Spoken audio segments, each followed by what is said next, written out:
Racikan Berita 1. Assalamualaikum warahmatullahi wabarakatuh.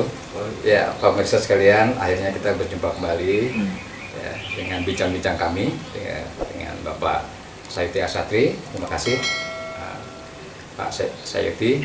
Dalam kesempatan ini berjumpa kembali kita. Saat ini kali ini kita juga ingin mendiskusikan tentang yang lagi ramai nih Bang, yaitu tentang Sekjen PDI Perjuangan, yaitu Bapak Hasto, yang dimana kemarin ya, baru 1-2 hari kemarin ditetapkan sebagai tersangka oleh KPK, kan begitu Bang.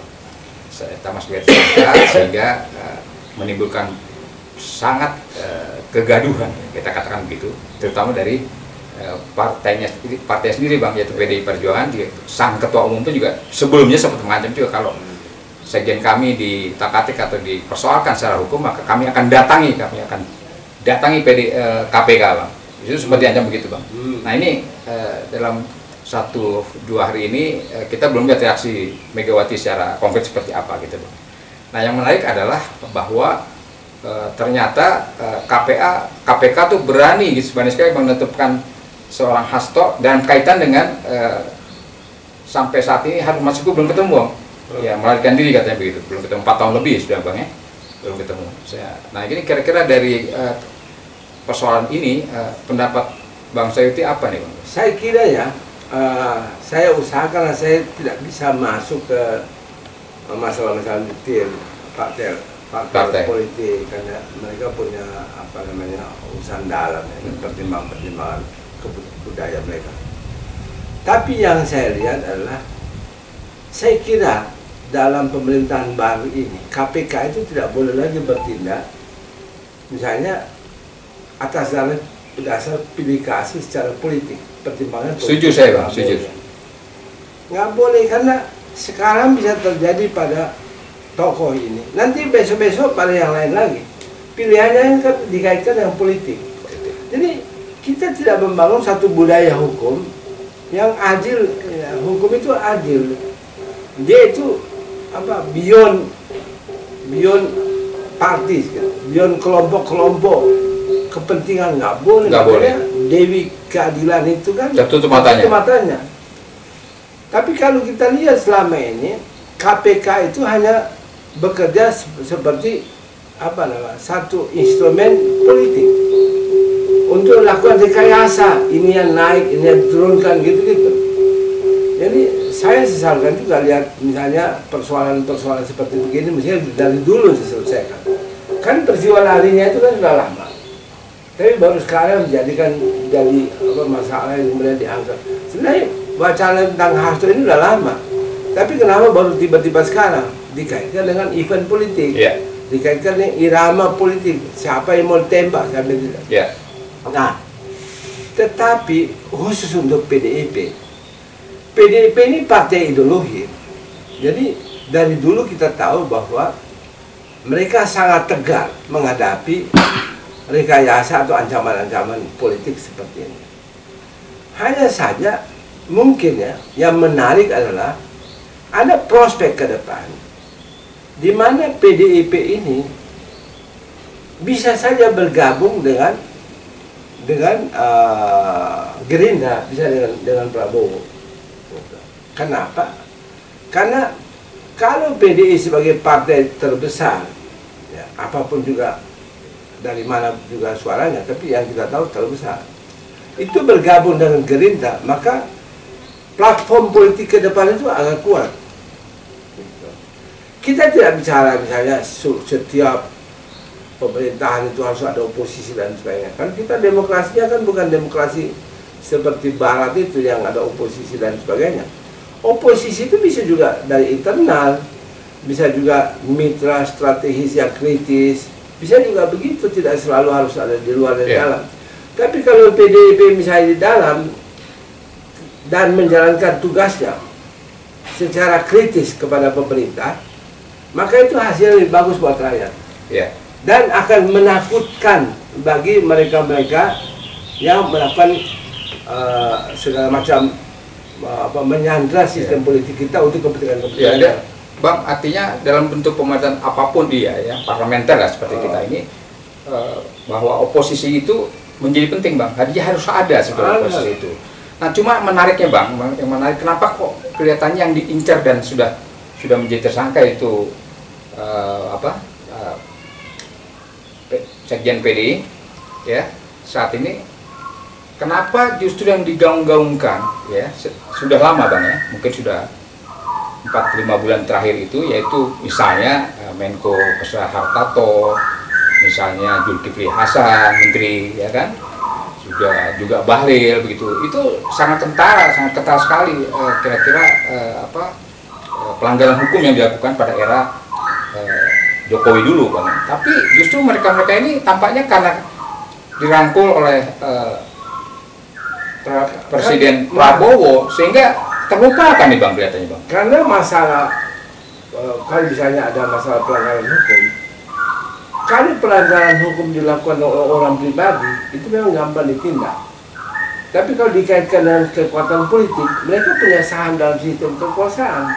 Jadi sulit memang korupsi misalnya atau apa pelanggaran hukum misalnya terkait dengan alokasi dana untuk kepentingan partai politik. Jadi equality before the law tidak diterapkan dong Bang? Diterapkan dengan catatan bahwa kepada partai-partai ini seperti usulannya Dr. Rizal Ramli dulu. Iya, betul. Partai-partai dikasih dana khusus, dikasih perhatian kepada mereka supaya mereka tidak punya alasan untuk mencari-cari lewat menteri orang-orang mereka dalam kabinet. Jadi kabinet itu bisa berjalan betul-betul murni untuk kepentingan umum, jangan lagi membawa kepentingan partai. Nah, dalam kasus ini saya melihat ada masalah juga yang mungkin dimanfaatkan. Ini pelajaran juga bahwa selama PDIP dulu berkuasa itu banyak sekali kan sebenarnya peluang buat mereka untuk melakukan tindakan, mengambil tindakan. Iya, betul.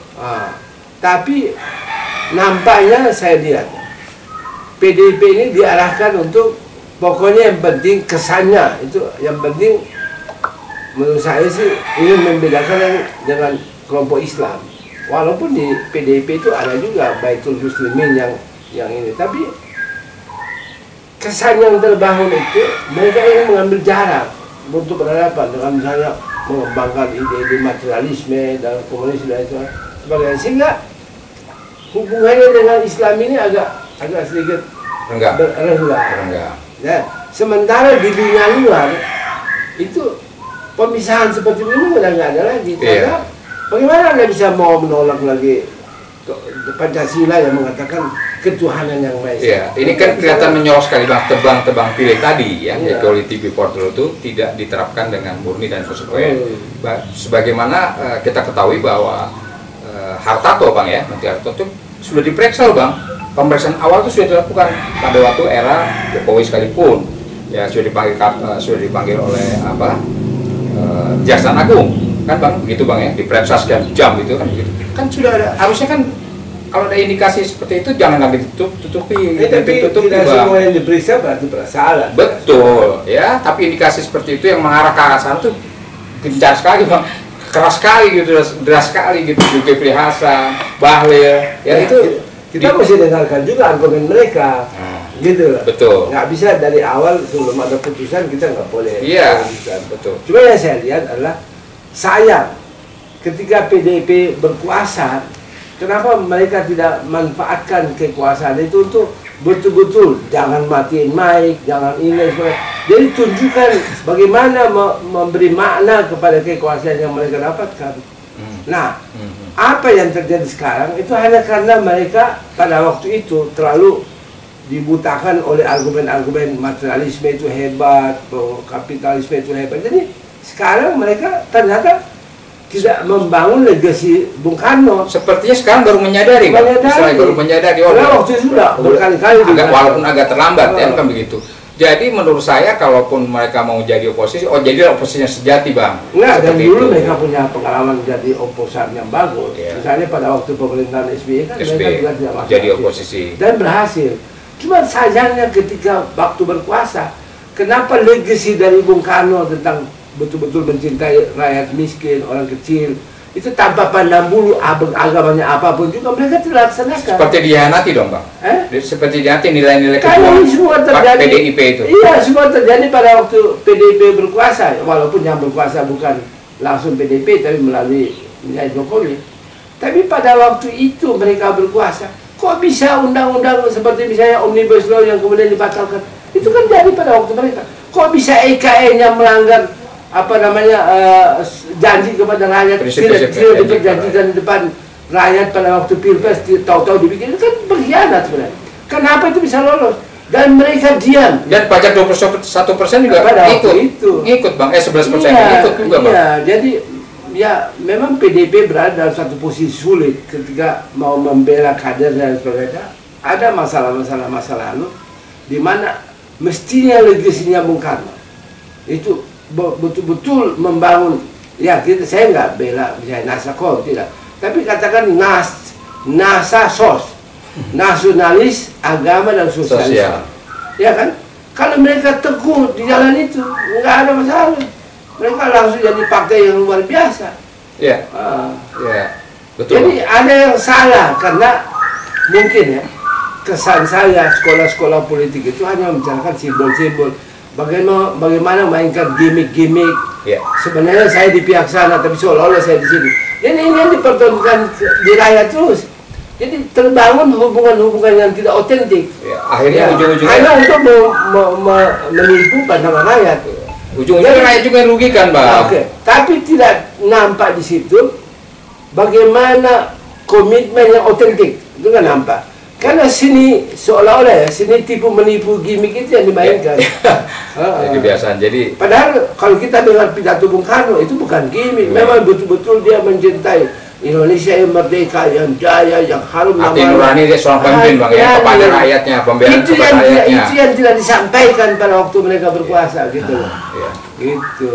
Ya, jadi betul apa yang diungkapkan oleh Mas Sayuti bahwa sekarang ini kesannya kepada rakyat partai PDI Perjuangan itu Bang ya mau menjadi oposisi tapi tanggung sebetulnya karena sebetulnya ada kepentingan-kepentingan yang mereka sembunyikan, mereka tutupi. Saya khawatir dengan Hasto diambil seperti begini dari tersangka. Ini agak pincang ini PDIP ke depan. Maka saya punya bayangan kemungkinan PDIP ini terpaksa ya bergabung dengan Prabowo. Tapi tidak sebagai apa ya, pelopor, tidak sebagai yang di atas, tapi menjadi apa, pokoknya ikutin aja apa yang kepeloporan yang sekarang dikembangkan oleh. Yang penting bergabung aja kan. Bergabung. Nah, kalau itu terjadi bisa sangat kuat. Bisa selesai dengan banyak masalah-masalah. Pik-pik apa selesai. Ya. Karena tidak demokratis lagi karena tidak ada yang berperan sebagai oposisi Bang ya. Nah, tetap pengertian oposisinya diubah menjadi oposisi within. Iya, within. Artinya di dalam sistem. Within. Bukan oposisi itu kan berdiri di satu posisi yang melawan. Tapi dia di dalam. Ada di dalamnya. Cuman kritis dia. Kritis. Nah, itu seni itu harus dikembangkan. Ya, kan kita demokrasi musyawarah mufakat, bukan demokrasi liberal. Kan gitu. Ya, jadi apa yang diungkapkan Mas Sayuti terhadap posisi politik saat ini terutama memang terkait dengan posisi PDI Perjuangan tadi Bang ya, akan menjadi oposisi yang seperti apa? Kita belum tahu juga ya. Mitra strategis. Mitra strategis katanya begitu. Mitra kritis.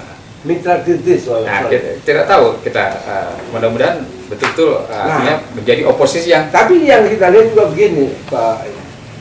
Saya ini bukan dukun, tapi kayaknya bisa melihat presentasi orang yang bisa dibayar dan tidak bisa dibayar. Saya tuh takut, kalau misalnya ada yang operasikan ini bayar-membayar dalam kepemimpinan PDIP akan datang, ini bisa bahaya buat PDIP karena banyak orang yang mau bekerja untuk itu. Ini memang keadaan rakyat kita itu kasihan. Pengaruh materialisme itu bisa luar biasa. Masih terlalu besar Bang ya? Bisa luar biasa. Jadi misalnya contoh pilkada kemarin, itu hanya urusan sedikit aja bayaran sudah berubah semua. Tidak dianggap itu bagian dari satu posisi yang dipertanggungjawabkan di akhirat. Iya betul. Jadi harus hati-hati juga PDIP. Mudah-mudahan ya partai ini selamat lah. Dan kepada rakyat juga selalu nggak bosan saya ingatkan jangan hanya karena politik money politik kan begitu kita sehingga saya ideologi rakyat. Artinya kita harus tetap dukung seperti Ibu Mega. Saya sayang, dia harus kita kuatkan. Dia kan dia memiliki legasi bukan. Cuma legasinya jangan hanya biologis. Jangan misalnya, maaf ya, saya agak kurang suka dia terlalu banyak bercanda-bercanda ya. Nah, dia boleh aja untuk menghibur, tapi rakyat ini membutuhkan perjalanan kepemimpinan yang teguh, tegas, yang mengatakan bahwa materi itu adalah alatnya spiritualitas. Jangan materi dikembangkan menjadi materialisme. Kemudian spiritualitasnya disingkirin, bahwa seolah-olah nggak penting agama, nggak penting. Jangan, itu cara berpikir. Yang penting wani piro bang. Jangan cara berpikir begitu. Cara berpikirnya harus seperti Bung Karno dulu. Dia tetap seorang agamis, tapi dia tahu batas-batasnya di mana agama itu menjadi pemimpin atas dunia materi. Gitu. Jangan saling menegasi. Ya. Demikian mereka harus belajar itu pemirsa, perlu diajarkan soal itu. Apa yang sudah diungkapkan harus yakin. Saya tahu Bu Mega udah tahu, tapi lingkungannya itu tidak memberikan jalan untuk berkembang pikiran ini. Gitu. Bu Mega kan orang pintar ternyata. Insya Allah. Itu orang hebat. Insya Allah. Gitu. Terima kasih saya kira. Ya, demikian pemirsa apa yang sudah diungkapkan oleh abang kita, Bang Sayuti Asatri, dengan saya bincang-bincang atau ngobrol-ngobrol saya tentang bagaimana nasib PDIP ke depan nih Bang ya, kira-kira seperti itu, dan akan seperti apa. Jangan hanya meninggalkan residu saja, bahasa saya begitu istilahnya. Akhirnya ujung-ujungnya rakyat juga yang susah, dan rakyat tidak bisa berbuat apa-apa atas pemimpinnya seperti itu. Dan lagi-lagi itu berharap pada presiden baru kita, Prabowo Subianto, untuk bersikap tegas gitu, bersikap adil gitu, dan bersikap demokratis gitu. Kalau memang ada sesuatu yang kita anggap atau kita lihat sesuatu yang tidak demokratis Bang, atau melanggar hukum, bersikap tegas, karena yakinlah biar rakyat di belakang Anda begitu akan mendukung. Ya, nggak usah, jadi tidak usah ragu-ragu dalam memutuskan sesuatu kalau itu untuk demi kepentingan rakyat dan kesejahteraan rakyat. Demikian, wassalamualaikum warahmatullahi wabarakatuh. Waalaikumsalam.